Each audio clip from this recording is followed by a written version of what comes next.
tudo começa, né, com a problemática dos coloides e a repulsão eletrostática, né, que esses coloides têm, que são partículas carregadas negativamente, né, assim como sólidos em suspensão, que você tem, além dessa repulsão eletrostática, você tem o tamanho dessas partículas que é muito reduzido e que, obviamente, que essa separação por meio da força da gravidade fica muito dificultada, certo?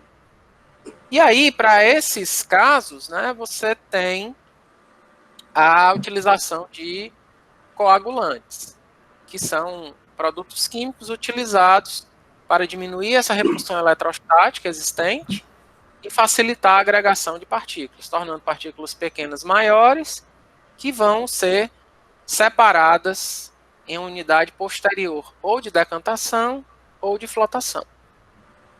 Portanto, na decantação quimicamente assistida, essa separação se dá, né, de maneira descendente. E na flotação, ela se dá de maneira ascendente. Certo? Na flotação, o que é que acontece? Você tem a utilização de diferentes tipos de flotadores, que são unidades projetadas para você fazer com que as partículas ascendam. Você pode ter simplesmente a colocação de ar em um flotador. Esse ar não necessariamente é pressurizado, certo? Tudo vai depender do tipo de óleo, ou de gordura, ou de partícula que você vai retirar. Muitas vezes, quando você tem óleo e gordura facilmente separados, você pode utilizar muitas vezes um flotador a pressão normal, né? Ou seja, você só joga lá um ar, né, ali com uma cortina de bolhas, e essa bolha ela leva esse material para a superfície. Mas quando você tem partículas ali menores, sólidos em suspensão e tal, você precisa utilizar uma técnica de flotação que produza bolhas muito pequenas, microbolhas, tá? E aí, grandemente vem sendo utilizado a questão da flotação por ar dissolvido, ok? Então, na flotação por ar dissolvido, você tem a formação de microbolhas da ordem de micra. Você vai ter o efluente, que é recirculado, para uma unidade que nós chamamos de câmara de pressurização, em que, junto com esse efluente recirculado, você tem a colocação, né, de uma linha de ar comprimido, certo? De uma bomba, por exemplo, que manda ar para esse local, né, para essa câmara de pressurização, vai misturar com o líquido, e essa mistura ar-líquido é jogada em uma unidade que é o flotador. Quando ele descomprime, certo? Você tem a formação dessas microbolhas que vão ascender. E nessa ascensão elas vão se chocar com sólidos em suspensão, que foram formados anteriormente, né, partículas maiores, em unidade, por exemplo, de coagulação-floculação, e aí vão subir para a superfície e vão ser separados, né, retirados ali por meio de escumadeiras ou unidades, né, vertedores ou outras unidades que facilitem essa separação. Tá? Portanto, normalmente a gente tem nesses flotadores a injeção dessa mistura, né, que vai depender do tipo de fabricante. Às vezes essa injeção ela se dá na linha de alimentação, às vezes se dá no centro do flotador, às vezes se dá no fundo do flotador, enfim. Você vai ter a formação de uma cortina de microbolhas, e essa cortina, né, essas milhares de bolhas formadas vão colidir com esses flocos, né, e vão retirar esse material do líquido. Tá? Então, na flotação por ar disperso, né, que é a que está abaixo da flotação por ar dissolvido, você tem bolhas maiores. Né? Ou seja, essa bolha não é muitas vezes adequada quando você tem sólidos em suspensão ou muitas vezes coloides, né, ali um pouco maiores, certo? Para serem retirados do líquido. Tá? Bom, então, os flotadores, né, quando eles estão operando sem coagulantes, eles removem cerca de 40% a 80% de sólido em suspensão, e óleos e graxas, né? E quando você tem a adição de coagulantes, essas remoções são elevadas, né? Atingindo muitas vezes 95% de eficiência de remoção, tá? Os flotadores, gente, eles grandemente são utilizados para efluentes que têm essas características mais gordurosas, oleosas, ou muitas vezes quando você tem ali um efluente que a oferta diária disponível na indústria ou o controle operacional deva ser maior, né, do que utilizando a decantação quimicamente assistida, tá certo? E aí várias indústrias a gente pode fazer uso dessa técnica de flotação, como eu falei, a ar dissolvido é a mais utilizada, né? A indústria de pescado, frigorífico, quando você tem sangue, gordura, né, óleos, são grandemente aplicados. E muitas vezes você tem uma subsequente recuperação desse material removido por meio de flotador. Por exemplo, aqui em Fortaleza, ali na GME, você tem a utilização grandemente de flotação. Né? A GME fabrica margarina, óleo, etc. E muitas vezes você tem a recuperação desses produtos transformados em sabão, glicerina, em biodiesel, enfim, né? Várias outras coisas que podem ser recuperadas. Por exemplo, em cortume, você tem muitas vezes a utilização dessa gordura para queima, para fabricação, né, de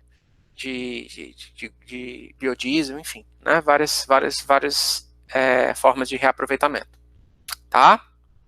Bom, então nessa foto que vocês estão vendo, né, a gente tá mostrando exatamente essa despressurização, né, a formação dessa cortina de microbolhas, e nessa ascensão você tem o choque das microbolhas com os sólidos em suspensão, a gordura, e você acende esse material e remove lá na superfície, tá? E essa foto do lado esquerdo, né, aqui é exatamente para mostrar a colisão entre a bolha de ar e os flocos, né, o material, né, que foi previamente coagulado, floculado nas unidades do tratamento físico-químico.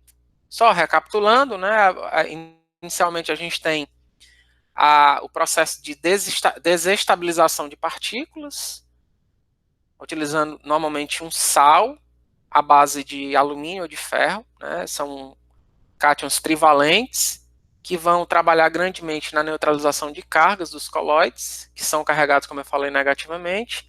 Você vai ter a diminuição do potencial zeta e o atingimento do potencial isoelétrico, que é exatamente quando você tem a carga zero, né, o potencial de carga zero, né, ali que vai facilitar exatamente esse processo de agregação de partículas. E essa dosagem ótima de coagulante a gente trabalha normalmente nas estações de tratamento a partir de ensaios de Jarro, em que você ajusta as doses do coagulante, por exemplo, sulfato de alumínio, hidroxicloroto de alumínio, cloreto férrico, sulfato ferroso, tá? Para as características de tratabilidade ali do teu efluente, que vai depender grandemente do pH que você vai trabalhar, vai depender dos vários cátions e ânions presentes, certo? Vai depender da quantidade de partículas em suspensão que você tem, da natureza dos teus colóides, enfim, vários aspectos, tá? Que vão interferir no tipo de coagulante, qual o melhor coagulante, bem como qual o pH ideal, bem como a sua concentração. E muitas vezes a gente, além de coagulantes, utilizamos auxiliares de coagulação, certo? Que os polímeros ou polieletrólitos são os mais utilizados. Ok? Esses polímeros, eles têm outra função.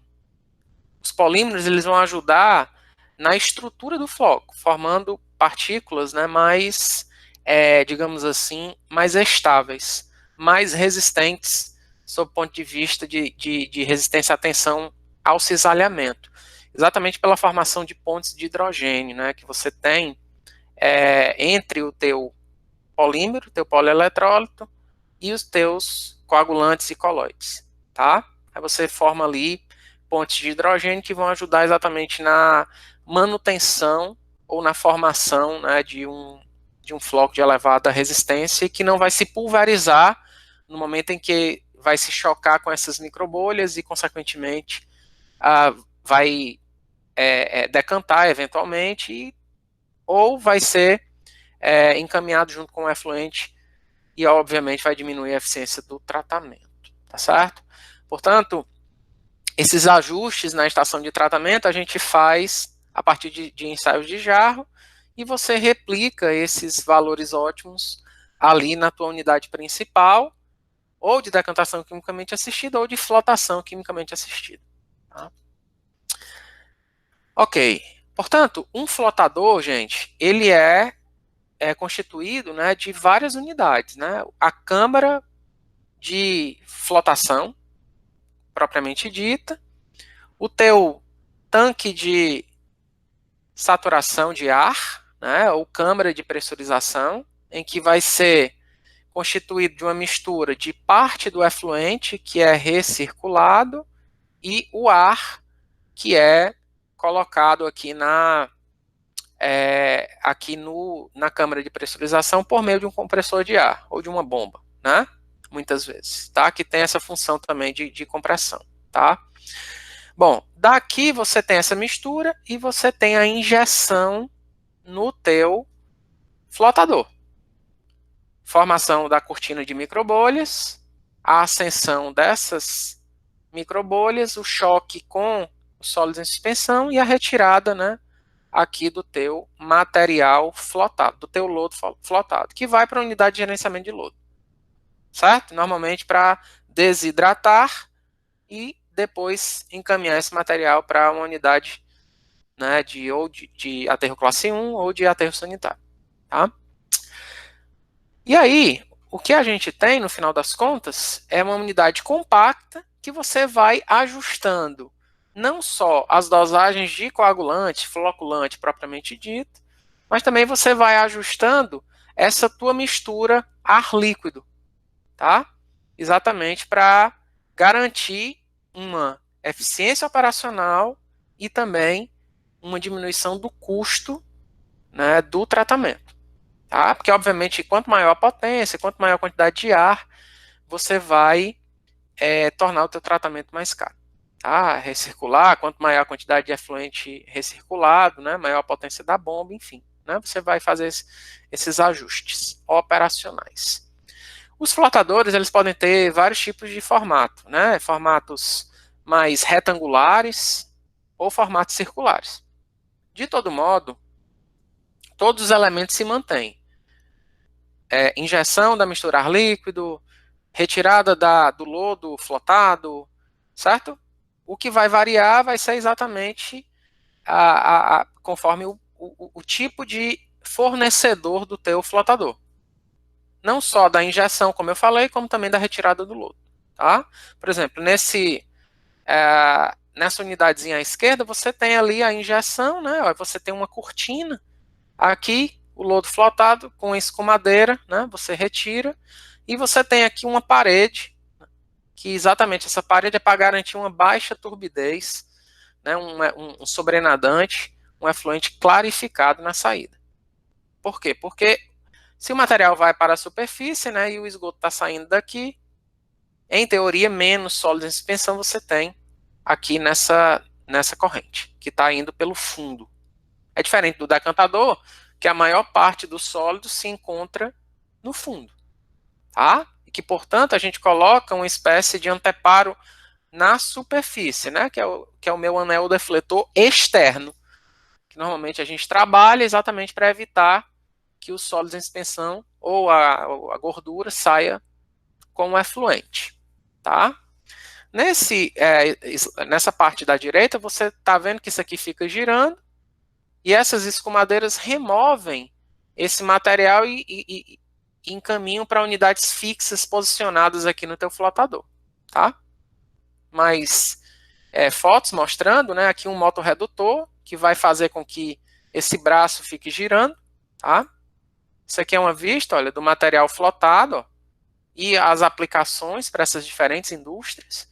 Normalmente a gente não vem utilizando flotador para tratamento de esgotos sanitários, normalmente a gente faz uso de processos biológicos, que são os mais baratos, né?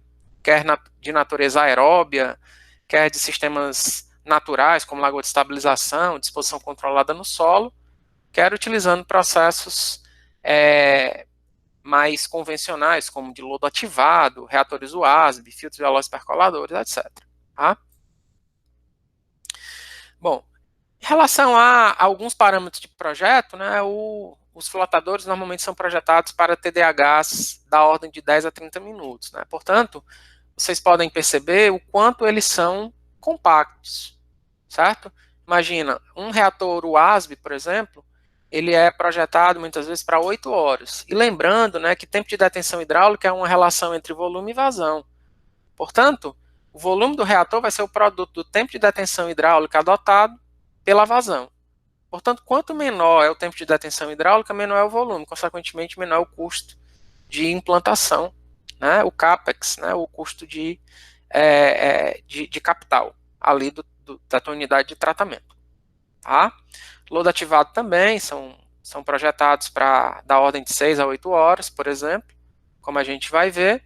E só para um comparativo, né, a lagoa de estabilização a gente projeta muitas vezes para 20, 30 dias. Tá? Decanto de gestores, muitas vezes para um dia. Portanto, vocês estão observando exatamente que essas unidades são unidades bastante compactas. Flotadores são bastante compactos e que oferecem também uma boa flexibilidade operacional, motivo pelo qual eles são utilizados muitas vezes, né, para efluentes mais complexos. Tá? Bom, vários fatores interferem, né, na flotação: geração e introdução das bolhas de gás no sistema, o ângulo de contato, a velocidade de ascensão desse aglomerado bolha-partícula, a dissolução sob pressão de ar, gás na água, o tipo de produto químico, a concentração, se tem coagulante, floculante, qual o pH, enfim, esses vários fatores influenciam, né, na eficiência de remoção da flotação. Tá? São sistemas normalmente mais caros do que processos físico-químicos tradicionais, mas que muitas vezes justificam esse maior custo pela maior eficiência e pela maior flexibilidade operacional que a gente tem na estação de tratamento. Tá? Bom, essa fotinha aqui mostra também as várias outras unidades, né?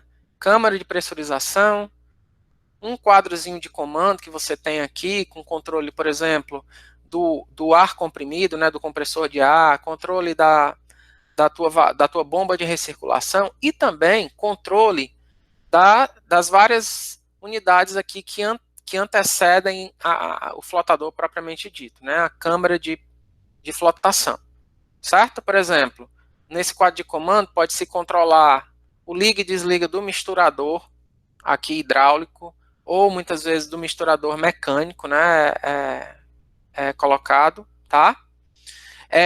Você tem o liga e desliga das bombas, né, de dosagem de produto químico, tá? Aqui do teu coagulante, do teu floculante, se você tem correção de pH, né, que muitas vezes isso acaba acontecendo no tanque de equalização e não grandemente aqui nessas unidades, né?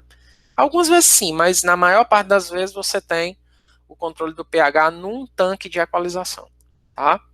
E aí, esse controle ou adição de um ácido ou de uma base, você tem o controle, né, dessas bombas dosadoras, também em um quadro de comando, tá?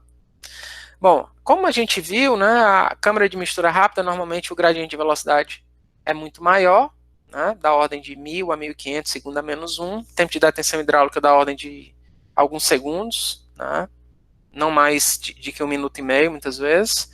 E na câmara de mistura lenta, baixos gradientes de velocidade e TDHs da ordem de 30 minutos, muitas vezes um pouco maior, dependendo do tipo de esgoto e de qualidade do floco que você está formando.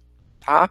Portanto, tudo isso é controlado aqui nesse quadro de comando, assim como liga e desliga, né, aqui da tua escumadeira. Bomba de encaminhamento do lodo para a unidade de tratamento do lodo, né, de desidratação, enfim. Você tem esse conjunto de coisas sendo controladas aqui num quadro de comando. Né? Então, veja que parece uma coisa simples, né, mas tem muito supervisório, né, num flotador, tá? Ou seja, você tem aqui vários inversores de frequência para ajuste de bomba, você tem vários sensores de, por exemplo, liga e desliga de mistura de ácido ou de base, a depender do pH que você está querendo no teu sistema e da qualidade do teu efluente que está chegando. Você tem liga e desliga do teu misturador mecânico, ajuste muitas vezes da potência do teu misturador para conferir um determinado gradiente de velocidade. Enfim, você tem esse conjunto de variáveis, né, que interferem aqui no teu desempenho operacional do teu flotador, tá? Sistemas, né, circulares, como eu falei, flotadores a partir de correias, a partir de sistemas muitas vezes bem simples, como eu mostrei em vídeos, né, acredito em sala de aula, né, vou disponibilizar também esses vídeos para vocês, tá? E as várias fotinhas aqui que eu vou mostrar, elas meio que representam, né, essas várias unidades de câmara de pressurização, do flotador, da escumadeira, né, várias coisas aqui vão se repetir, e aí eu deixo para vocês darem uma olhada em casa, com calma, tá? Ó, vários tipos de efluentes aqui, coloridos, certo? De tinturaria, muitas vezes, né, de fabricação de papel e celulose, ricos em gorduras, sangues, enfim, essas coisas todas, tá? E aí, uma vez mais, né, muita coisa que a gente já comentou que eu não vou ficar me repetindo, tá? Aqui eu gostaria só de fazer um adendo para cá, para essa foto, eu acho bem ilustrativa, né, para a gente observar alguns aspectos, tá? Primeiro, câmara de pressurização. Segundo, compressor de ar. Terceiro, recirculação do efluente. Anteriormente à câmara de pressurização, você tem muitas vezes a colocação de filtros de cartucho. Para quê? Para eventualmente remover sólidos que venham com o efluente, que esses sólidos não sejam encaminhados para cá. Porque, querendo ou não, isso aqui é um vaso de pressão, né? Você tem aqui uma pressão elevada e esses sólidos em suspensão podem meio que danificar a estrutura do teu vaso de pressão, tá? Filtros de cartucho. E você tem aqui no flotador, gente, ó, a colocação de tubos perfurados no fundo do flotador para recolher o efluente daqui, olha, que vai uma parte sendo recirculada e outra parte vai para a outra unidade, por exemplo, para desinfecção, ou sei lá, para correção de pH final, enfim, várias coisas que a gente pode ter, remoção de compostos odorantes, ou sabor, enfim, né? Dependendo aqui do tipo de uso que você está dando para o teu flotador. Que muitas vezes você tem a flotação sendo utilizada para tratamento de água. Você tem muitas vezes uma água com elevada cor e baixa turbidez, você tem muitas vezes que fazer uso do flotador, tá? Bom, e aqui em cima a escumadeira, olha, né? Você tem, e anteriormente ao flotador você tem aqui, olha, a colocação da câmara de mistura rápida, câmara de mistura lenta, unidade de correção de pH, enfim, todos esses fatores que a gente já comentou. Tá? Aqui só mostrando as bombas dosadoras de produtos químicos, né? Por exemplo, sulfato, cloreto férrico, polímeros muitas vezes utilizados aí com esse propósito de melhorar a qualidade do floco, tá?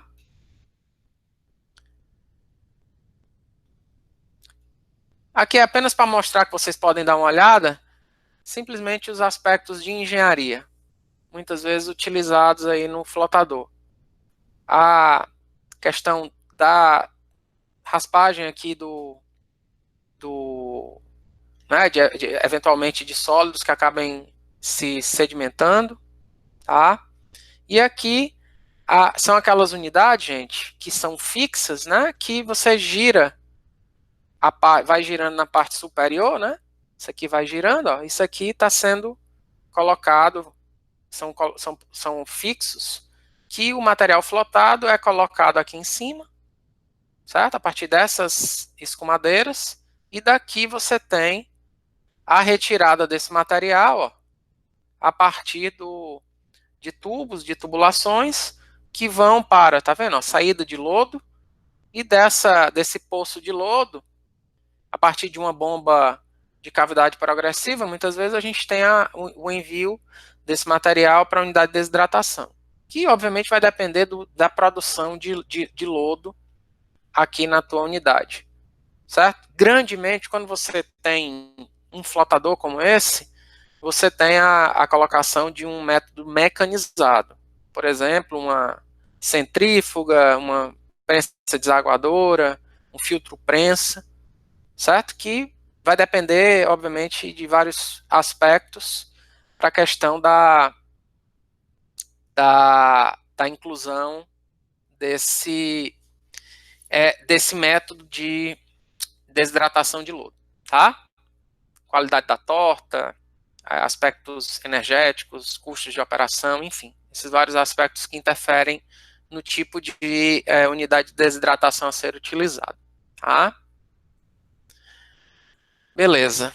Olha, isso aqui é uma vista, olha, do material, né, do lodo que é retirado aí do teu flotador.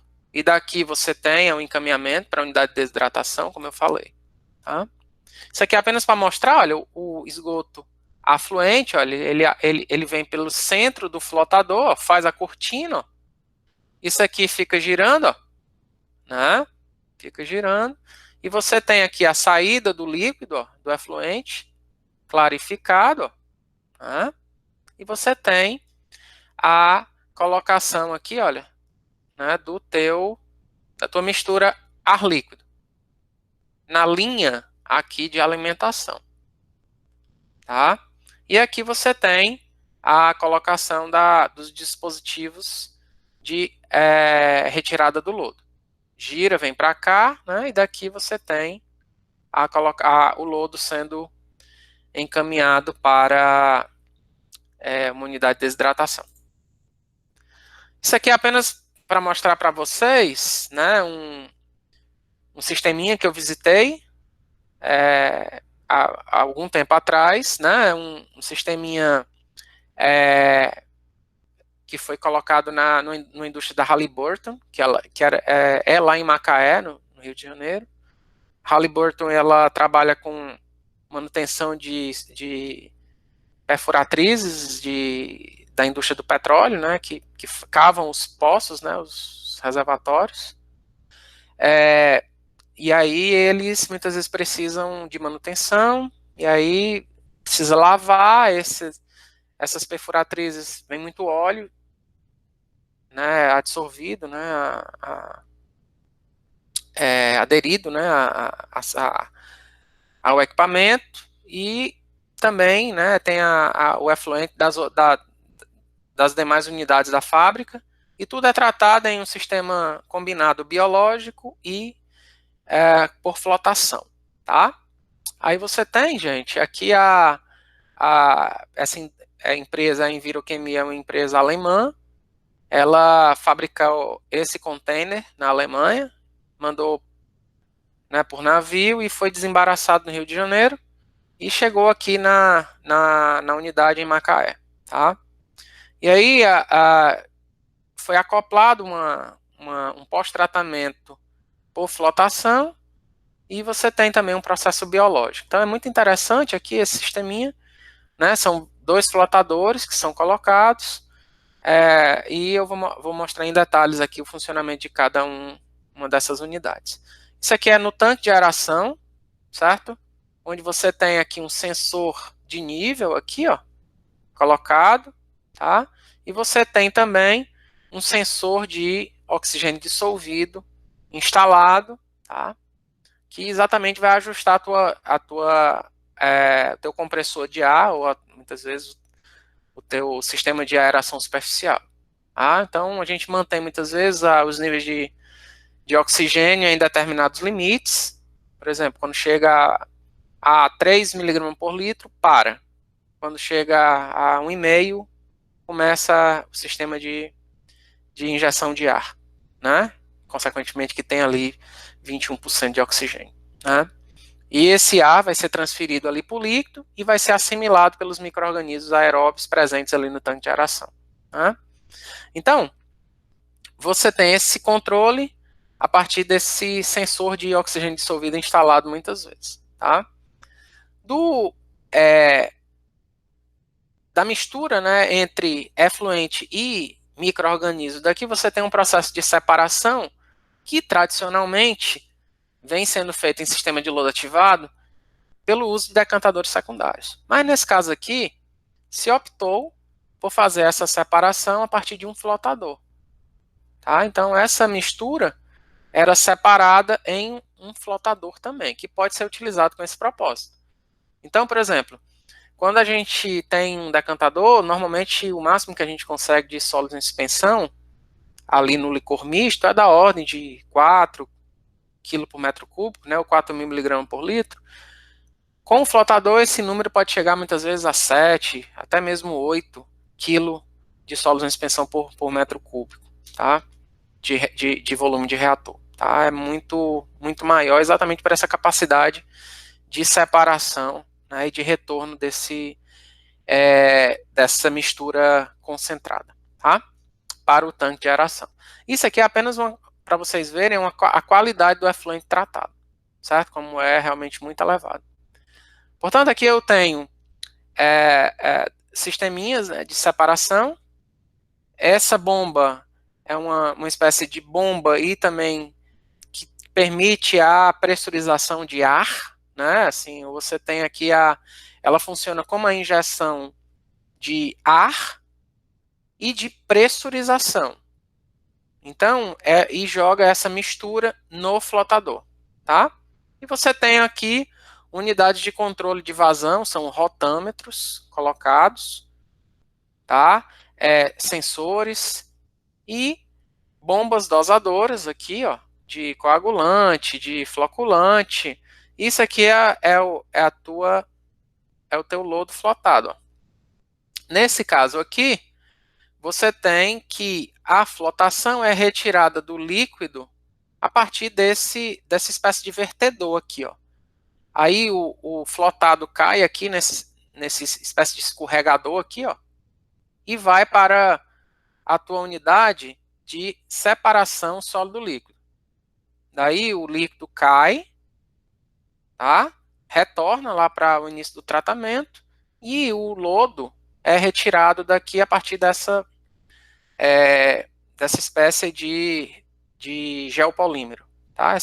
Uma espécie de papel de filtro aqui em cima, tem um geopolímero embaixo, uma espécie de esteira, e isso aqui é um sensorzinho de nível. Então, quando chega num determinado nível aqui, ó, isso aqui gira, fazendo com que mais papel volte para cá para pegar mais lodo, tá?